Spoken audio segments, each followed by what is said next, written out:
खटक गई, सोचने लगी वाह जी वाह, नारद तुम्हें घमंड हो गया। अगर तुम्हारा घमंड दूर नहीं हुआ नारद, तो आगे और समस्याएं आ सकती हैं, इसलिए तुम्हारा घमंड दूर करना बहुत जरूरी है। भगवान ने योग माया से इशारा किया, उस योग माया से एक नगर बसाया जिसका नाम पड़ा पुरी माया। त्रिपुर भये शील निधि राजा, मायापुरी में राजा हुए जिनका नाम था शील निधि। विश्व मोहिनी नाम की बेटी थी इनके घर में। वो लड़की शादी के योग्य हो गई। स्वयंवर से 3 दिन पहले नारद वहीं से गुजरे।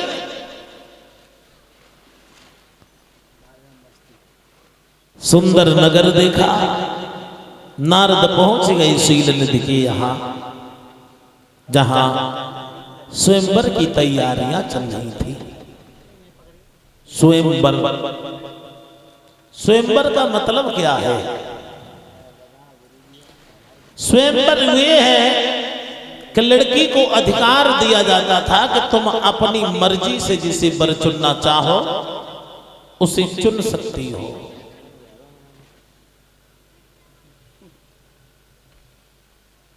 और कोई न कोई शर्त रख दी जाती थी। जहां स्वयंवर होता था वहां कोई न कोई शर्त डाल दी जाती थी। किस शर्त को पूरा करो विवाह कर ले जाओ। आजकल शर्त डाली जाते हैं विवाह में, लेकिन अब समझदार लोग हो गए इसलिए बस शर्त को कोई मतलब ना रहे। वो रात में मड़ई पर रखने के लिए आते ना उठा कर। वो पहले ये प्रथा थी, ये जबरदस्ती रखा जाता था बिना सलसूद के। जिसकी बेटी सुंदर देखी उसी के घर में ले जाके रख दिया, बरोना जिसे बोलते हैं। फिर चाहे लड़ाई करो चाहे प्रेम से मान जाओ, कैसे करो ब्याह करो। और जितने हमारे बुजुर्ग बैठे ये तो जानते हैं आला उदल की सब लड़ाई ऐसे ही कहीं, उन्हें जहां समझ में आओ तई धरे आए।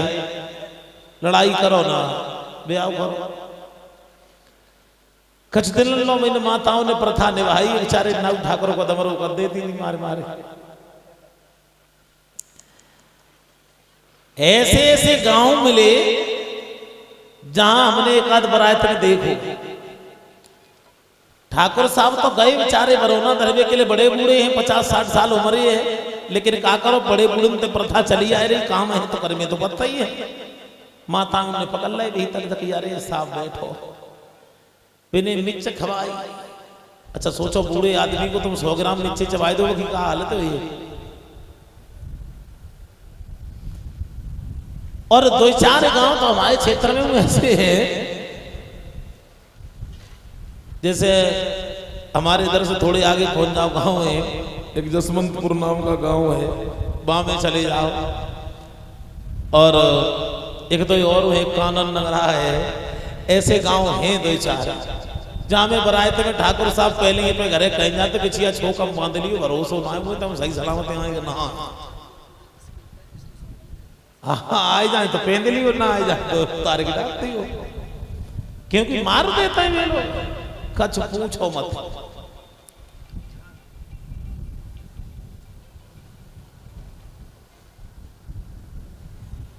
मेरे भैया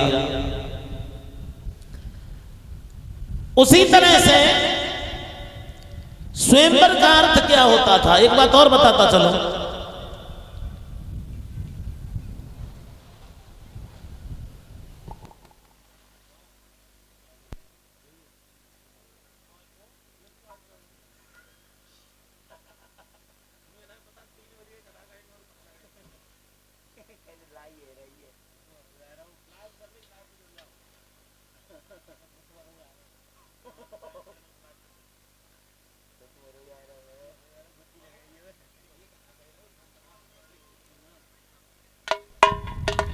मेरे भैया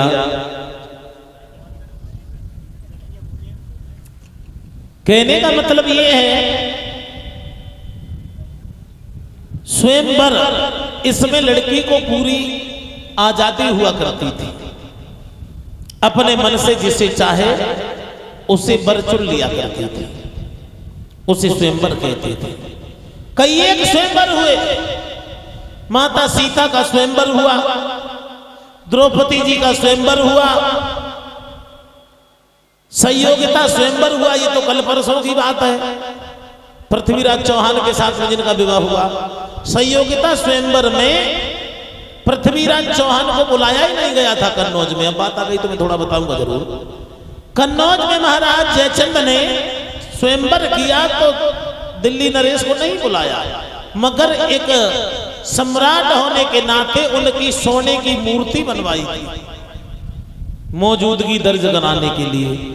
संयोगिता से जब ये कहा कि अपना वर चुन लीजिए, तो संयोगिता ने उसी स्वर्ण मूर्ति के ऊपर माला डाल दी कि मैं अगर वर चाहूंगी तो केवल ही नहीं। मेरे भैया,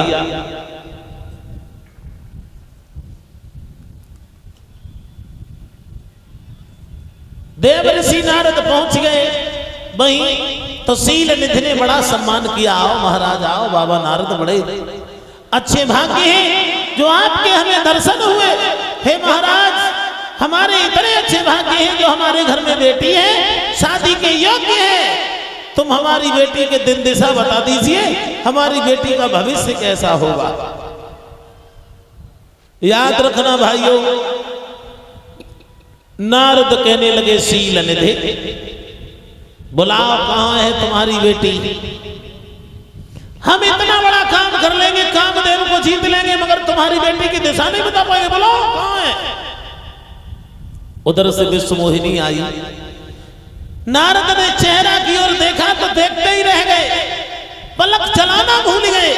बाजी वाह, वो लड़की इतनी सुंदर थी, इतनी सुंदर थी, जो बाबा नारद असमंजस में पड़ गए। हाथ की रेखाएं देखी नारद ने तो और गहरा सोच हो गया, बाजी वाह, ये लड़की बड़ी सुंदर है, उससे भी सुंदर इसकी भाग्य रेखा है, जिसके साथ इसका विवाह होगा वो अमर हो जाएगा, दुनिया में उसे कोई हरा नहीं पाएगा। अब हम शादी करेंगे, ब्रह्मचारी बन के नहीं रहेंगे। कौन कहे भविष्य की बातें, नारद अपने ही भविष्य में खो गए। वो नारद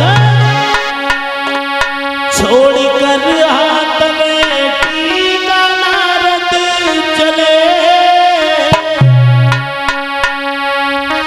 दिल में बातें छुपी की छुपी रह गई।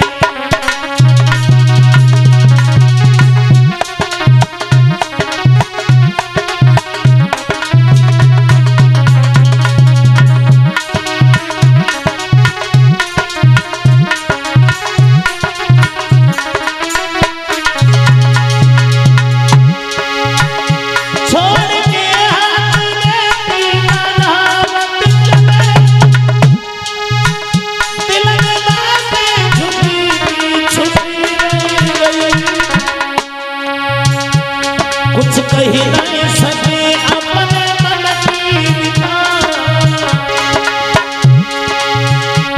कुछ कही ना सके अपने मन की बात, चलते दिल पे छुरी की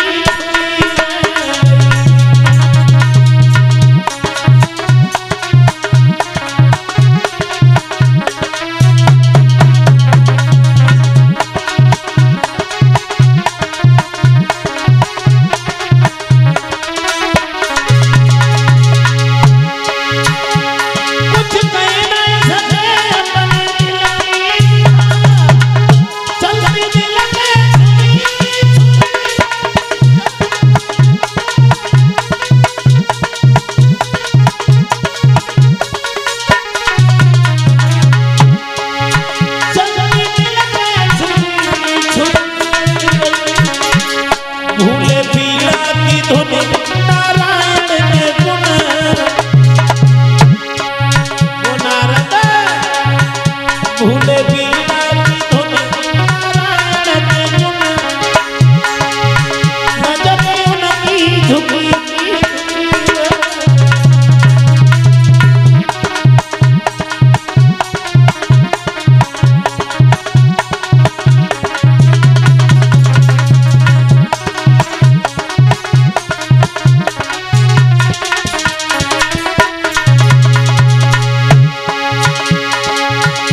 कौन सवाल हो? हाँ हाँ देखो कल परसों बैठे।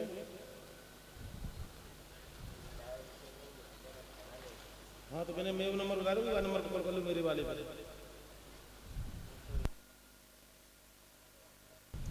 पल्ली का बाजार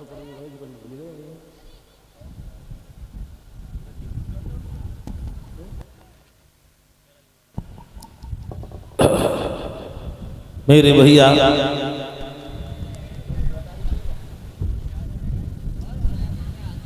जब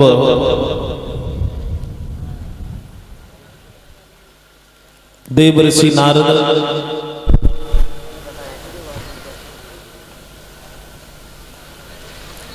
कौन कहे भविष्य की बातें, नारद अपने ही भविष्य में खो गए।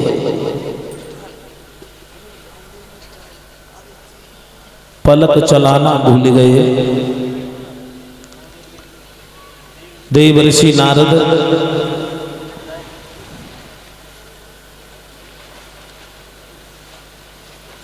सोच में पड़ गए, अब हम शादी करेंगे।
मेरे भैया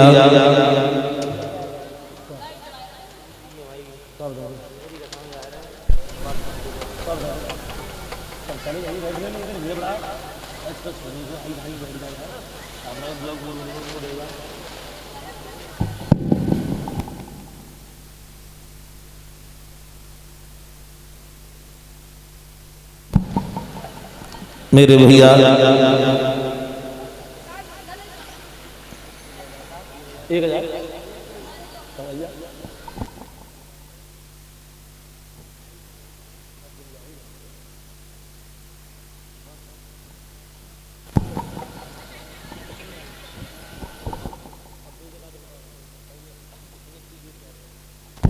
बोलिए आनंद कंद भगवान की। मेरे भैया कौन बताए भविष्य की बातें, नारद अपने ही भविष्य में खो गए। सोचने लगे देवर्षि नारद,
ऋषि नारद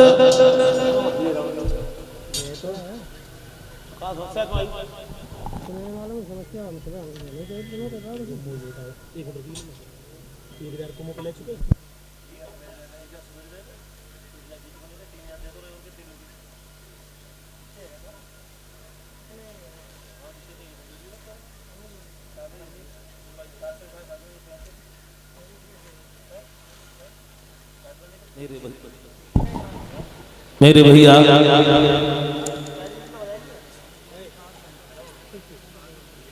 जब नारद असमंजस में पड़ गए, सोचने लगे अब इतना वक्त भी नहीं है जो हम तपस्या करके सुंदर बन जाएं।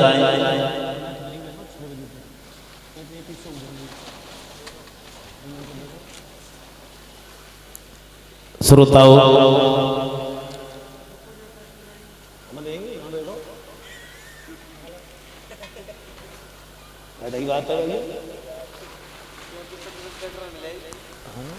जब नारद परेशान हो गए तो मन में विचार आया,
मेरे भैया आज समय देवर्षि नारद ने भगवान नारायण का ध्यान किया। नारायण भगवान प्रकट हो गए, कहने लगे कहो बाबा नारद क्यों बुलाया? तो देवर्षि नारद ने दोनों हाथ जोड़े बोले प्रभु आज वो काम कर दीजिए जो मेरे हित में हो जाए। जय विधि होई नाथ हित मोरा। अरे सो जाते मेरे भैया भगवान नारायण कहने लगे कोई बात नहीं देवर्षि नारद, मैं वही करूंगा जो तुम्हारे हित में होगा। उसी समय देवर्षि नारद बोले भगवान केवल इतना कर दीजिए, इतना कर दीजिए नाथ, मैंने सारी जिंदगी तुम्हारा गुणगान करते बिता दिया। मैंने अपने जीवन में कभी किसी और की ओर नहीं देखा, केवल तुम्हारे ध्यान तुम्हारे भजन में लगे रहे। लेकिन आज जिंदगी पहली बार एक विचार बन रहा है, हे नाथ उस वचन को पूरा कर दीजिए। तुम मुझे इतना सुंदर बना दीजिए, इतना सुंदर बना दीजिए कि जो भी देखे वो हमें देखता ही रह जाए। भगवान बोले नारद कोई बात नहीं, इसमें कौन सी बड़ी बात है, हम तुम्हें सुंदर बना देंगे। मेरे भैया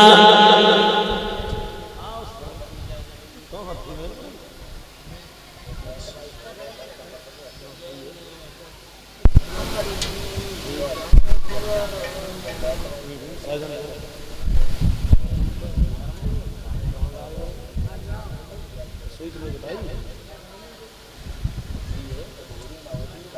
ठीक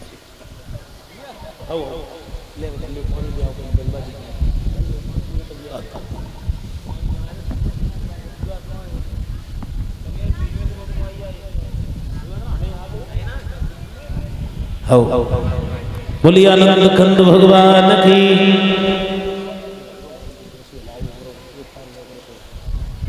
जब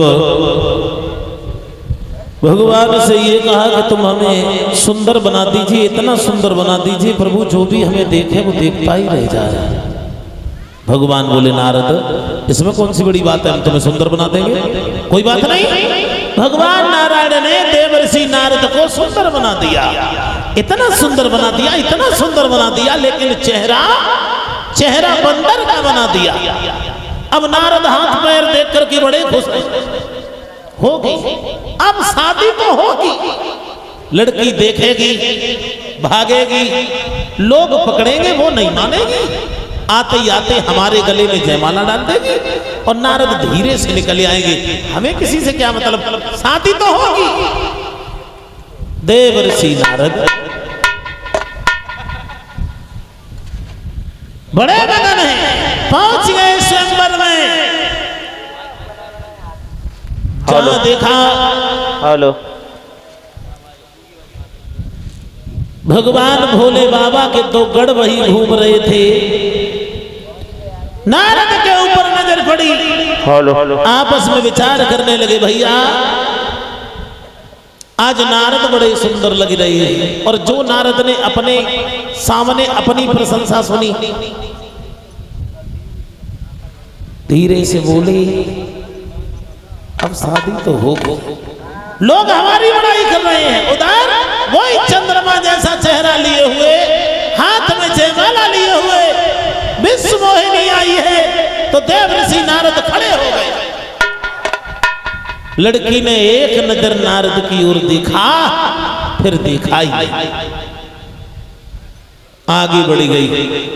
नारद खड़े हुए दूसरी जगह बैठ गए, दूसरी बार में लड़की ने नजर ही नहीं की, बढ़ती चली गई।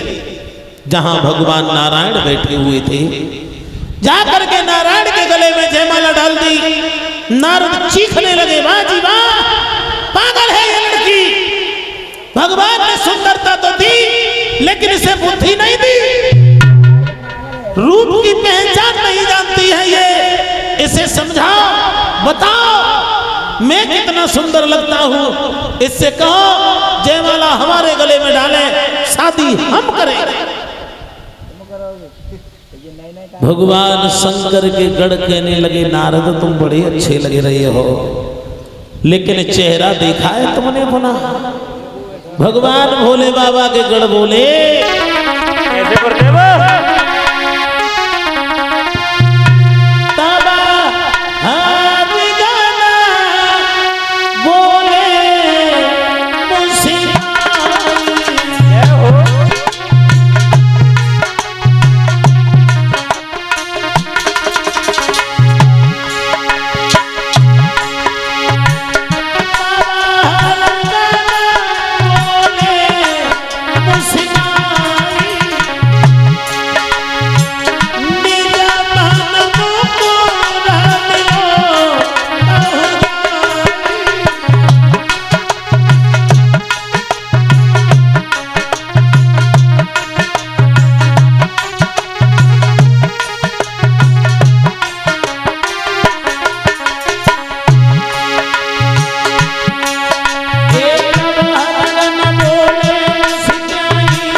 तब हरगन बोले मुस्क्याई, निज मन मुकुर बिलो कहूँ जाई। जवाब दिया देव ऋषि नारद को, नारद तुम अच्छे लग रहे हो लेकिन तुमने अपना चेहरा देखा है? नारद चल दिए, ठहरे हुए पानी में झांक करके देखा देव ऋषि नारद ने। बंदर का चेहरा देख करके नारद के क्रोध का ठिकाना नहीं रहा। बीड़ा उठाया, दूर फेंक दिया, चल दिए बाबा नारद। रास्ते में विश्वमोहनी को साथ लिए भगवान नारायण मिले।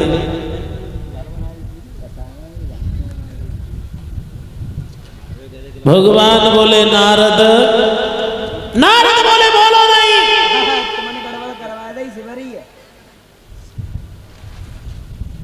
जिंदगी में एक बार विवाह करने के विचार बने हमारे, शादी अकेली तुमने नहीं होने दी। महाराज जिस लड़की के पीछे हमारी रातों की नींद उड़ गई उसे लिए जा रहे हो? अरे तुमसे कोई कहे कैसे, कहे कैसे? तो बोले क्या बोले महाराज?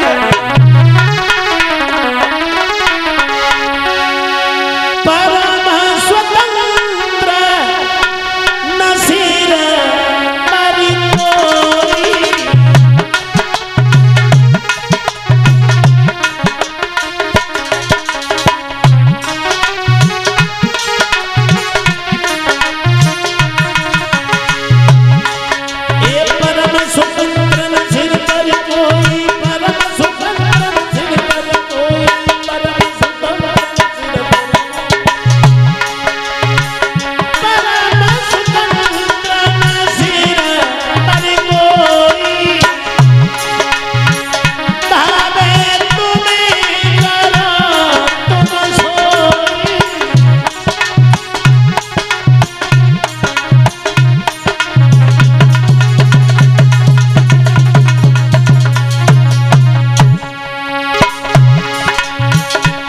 और इधर कुछ पुरस्कार हमारे करीब आया है।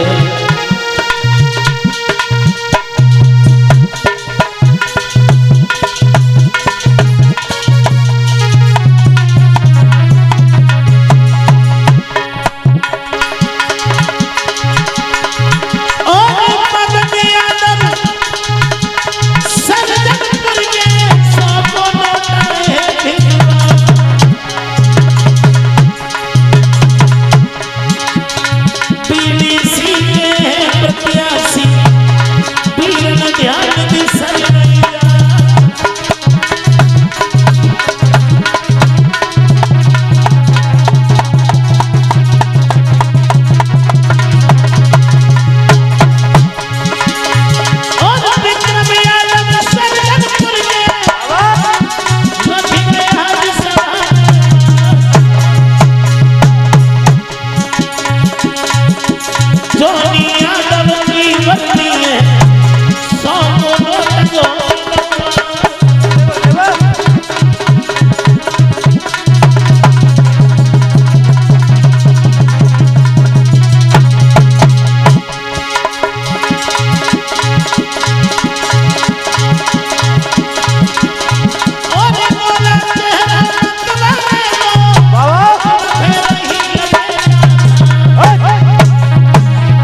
बोलिए गोविंद भगवान की।